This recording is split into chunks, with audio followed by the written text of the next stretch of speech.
That everybody's here tonight. There's a reason ComedySchools.com is here, and he couldn't be here. So tonight, give a big round of applause for Tony Vicich.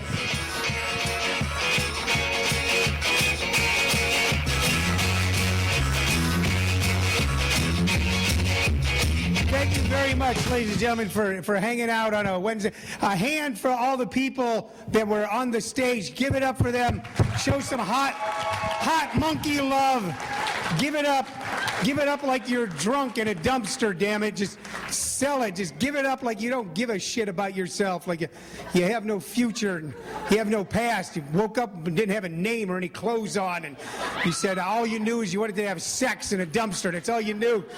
Because you went to a hypnotism show and you thought you were just eating an onion that tasted like an apple, but they took away your memory and made you a sex fiend in a dumpster. Clap like that. Clap. Dance to the rhythm. Dance to the rhythm. There. That's. I used to shoot up, and I used to do a lot of shit I don't do anymore. And people go, "You got wiser?" I go, "No, I was dying, and if I could still do that shit, I'd do it." You know, I would. If I could drink and shoot up in a moving car, both at the same time, while having sex with a stranger, while listening to a baseball game on a transistor radio, which they don't make those anymore, but those were fun. Put them right up to your ear. Your mom and dad didn't hear you listen to Hendrix when you're in bed. I'd do it, but I can't because my spleen got pissed off. My liver and my lungs and my heart and one of my testicles, and I won't go into that. I won't go into my testicle because that would hurt to go into your own testicle. It would just, you'd have to do it with a pen or something. Some sort of pairing instrument. Jesus is the answer. And I teach this, and then I thought I had allergies because my nose was running, and I went to the doctor and said, "You did a lot of blow in the 60s, 70s, 80s, and 90s and this morning, didn't you?" Because that's what it is. You got a Peruvian rock sitting in your fucking nose, burning a hole in it like an angry writer at a fucking typewriter. It's a very interesting phrase, an angry writer at a typewriter. I just thought that now. And I didn't know if it worked. Some of you paid, and I feel bad because there should be prepared material. But I gave all my good jokes to John Gregory and none of the others. So.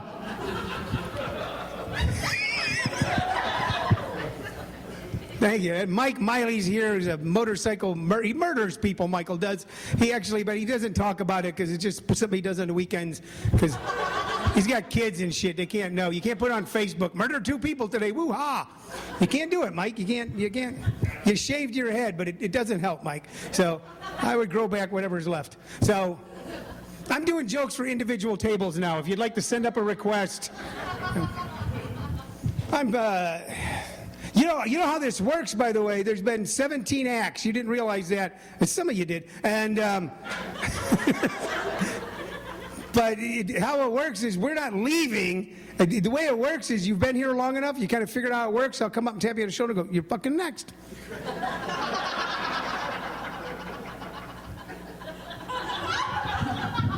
This woman is the designated laugher, by the way. If you're not sure if a joke's funny or not, listen to her and then unpucker your butthole and have a good time. You came out here, you're here, you might as well enjoy yourself. It's like, I never understood people coming to comedy club and go, I don't get that. It's like going to a dance place going, "I'm fucking dancing, dancing's bullshit." It's like being in an orgy going, "I'll leave my pants on, thank you. I won't be removing my britches for this soiree." And I stopped going to orgies. I create a lot of anxiety at orgies. You guys all know. And no matter who you're with, you go, "No, what about that one over there?" And it's just, and the wife wasn't buying the bowling thing, so going bowling. I'm divorced, if you haven't figured that out. And I don't even know why we got a divorce. It's 11 years ago, and I still haven't figured it out. You ask a woman why she got a divorce, she knows the exact reason why. She has no question. You go, why'd you get a divorce? She goes, I'll tell you why I got a divorce, because I married him. He was kind of a loser, kind of a creep, kind of a weirdo, don't know how to cut his hair, and his pants always falling off. But I knew with my guidance and my wisdom that he could be a real winner in life. So I married him, and I worked to change him, and I worked and worked and worked, and after 20 years, he did change, but not exactly the way I wanted him to change. He changed still in a slightly different way, and it was not exactly what I wanted, and I want perfection in life, damn it. I deserve that. I'm a woman, and I can have it all, baby. So I divorced his ass. You ask a guy why he got divorced, because, oh no. I was sitting on a couch watching TV, fell asleep. Woke up next morning, TV was gone.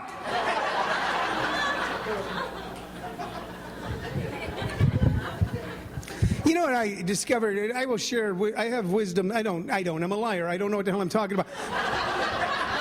But you are so hungry for the answer that you'll come here and go, maybe you got the fucking answer. I don't know. People want to know how to keep their relationship together, which is weird to me because there's so many options. And I don't have the same car I had when I was a kid. So, bullshit. What if the dumbass decisions you made on one night in 1970 you were fucking stuck with for the rest of your life? You're still driving like a 62 Buick with no muffler that you have to pour transmission fluid in when you have to drive in by the end of the show because it leaks and shit? Yeah, it's not good. That was your starter car. You had your starter marriage, a couple of them. You know, you go through a few of these things in life at this point. They shouldn't say till death do you part. You go 5 years and out. Do you take this woman to be your wife 5 years and out? Yeah, what the hell? I'm going with that one. I don't get a lot of dates after shows. Usually some weird chick with a twitch going, how you doing? How you doing? Do you like meth?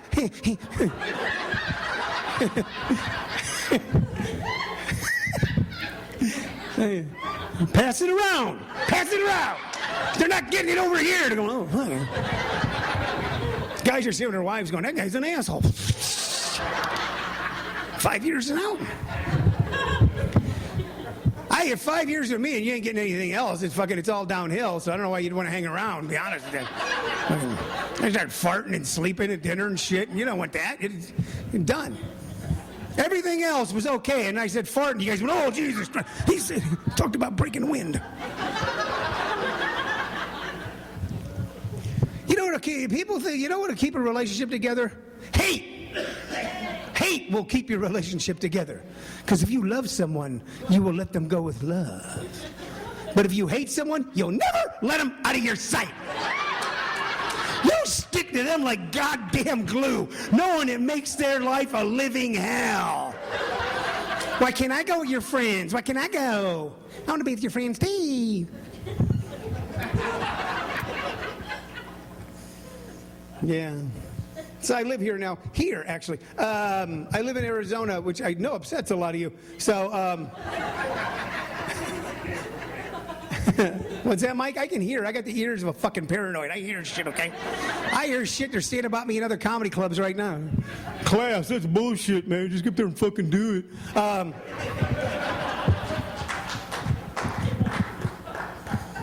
I used to live, I lived in St. Louis and Oklahoma City and New York and California and here. And I gotta say, by far of all the places I've lived, here is where I live now. And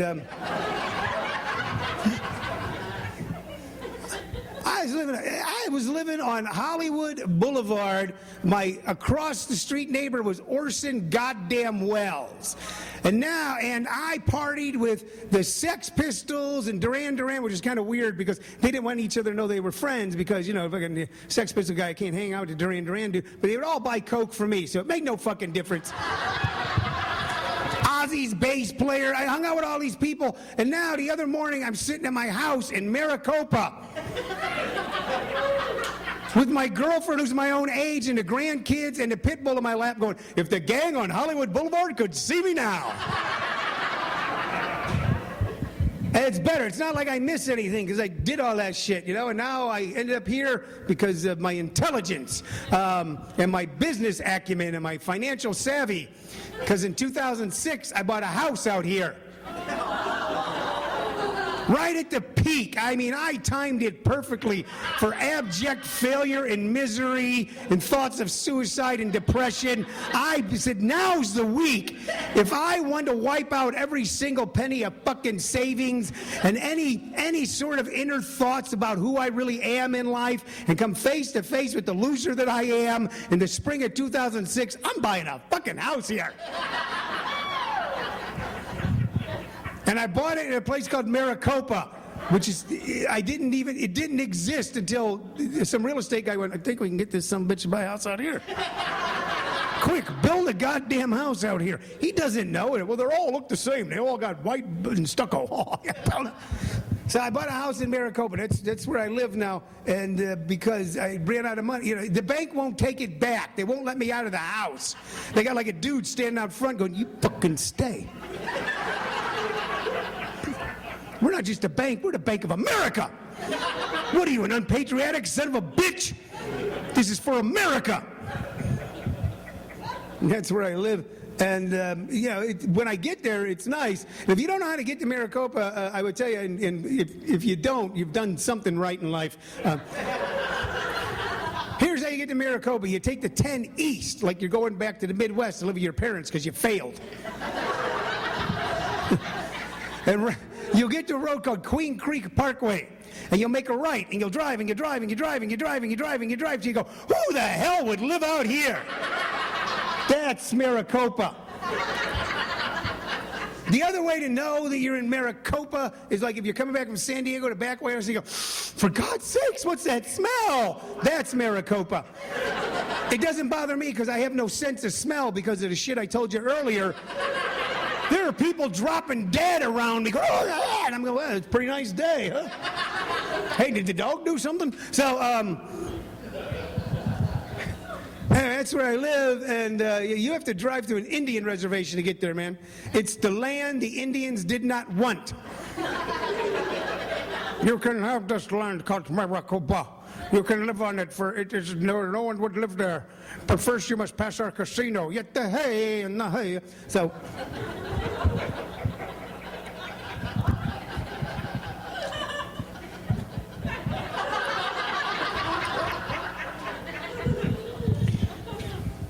So anyway, I live there now, and I live with this woman who's really cool, and she is, but since I live with a woman, if I want to read the newspaper, I go to the bathroom. So, which makes absolute sense, because see, I was going home one night, and I stopped at the local bashes to buy the shit you buy, you're coming home, you forget, you need toilet paper, and dental floss, and a rope, and a gun, and, So, and I go to pick up a copy of the New York Times, because even though I still want to feel connected to planet Earth, even though I live on the moon now. So, anyway, I go to pick up the newspaper, but by accident I pick up a copy of the Wall Street Journal. Now, I've never bought the Wall Street Journal my entire life, you guys. That's a newspaper for people that know about money, and I bought a house as an investment in Maricopa. Never planned on living there. It was an investment. Oh, get land. They're not making any more. Yeah, but they're building shit where they shouldn't. So I go home, and I'm going to read my paper, and Shirley's there, and, if you read a paper in front of a woman, and this is the only difference between the sexes. We're totally equal in all ways, and I always say that. I'm a big supporter of any equal rights, unequal more rights for women, but you are weird when we read the paper. You don't like it. You think we're going to find out where there's other women. Something. So I take my paper and I go up to the bathroom, and I'm sitting in the bathroom and read the Wall Street Journal, and the rest of this is absolutely true. I'm sitting there and I'm reading the paper, and I'm reading my article. It says continue on the next page. I flip to the next page, and there's my article, but at the top of that page is a giant headline, and the headline says, "Dream dies in the desert, Maricopa, Arizona." It's a New York newspaper. And I start reading this article, right? And the article says that ground zero of the American home foreclosure crisis is the bedroom community of Maricopa, Arizona. Now, we call it a bedroom community because we just all lay in bed and cry all day. And it says ground zero of ground zero is the subdivision of Maricopa Meadows. What is the name of my subdivision? I go, this is weird. I was afraid to finish reading the article.